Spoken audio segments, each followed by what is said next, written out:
Okay,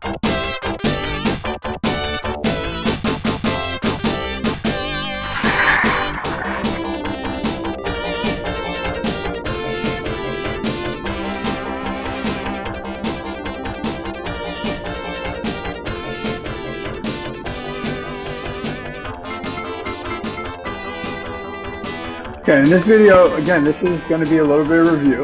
So here we're going to look at kinetic energy. So kinetic energy,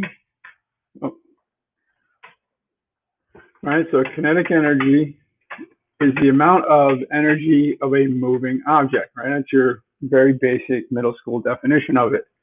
Symbol is going to be K. The units, again, going to be joules, right? Because it's the unit for all energies. Right? And so the formula is 1/2 mass times speed squared. So one thing you'll see here is that kinetic energy will never ever be negative. Okay. In fact, energy and work, they're both scalar quantities. Yes, I understand that work does have positive and negative signs, but you have to understand that has nothing to do with the direction. It has everything to do with energy. Okay, and we'll get into that here in a little bit. This idea of when I do positive work, what am I doing to the energy? If I'm doing negative work, what is happening to the energy? Okay, and so here are the two reasons why work can never be negative, right? As far as we know it, there are no negative particles, right? Because of mass, right? So all of our mass is always going to be a positive number. And the second thing, if you look at the equation, velocity is squared.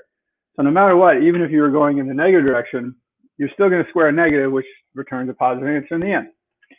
Okay.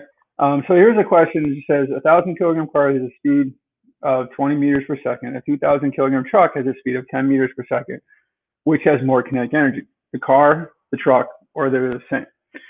They like to do this on multiple choice questions, getting you to think that maybe because the truck has a bigger mass, that it would have more energy.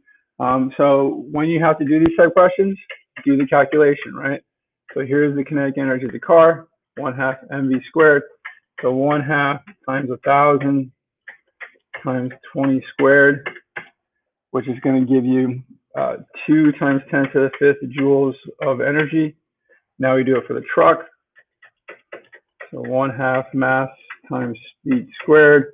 So 1/2 times 2,000 times 10 squared. You may think that, oh, this is going to work out to be that they're going to be equal too, right? So when you do this, you get 1 times 10 to the 5th joules.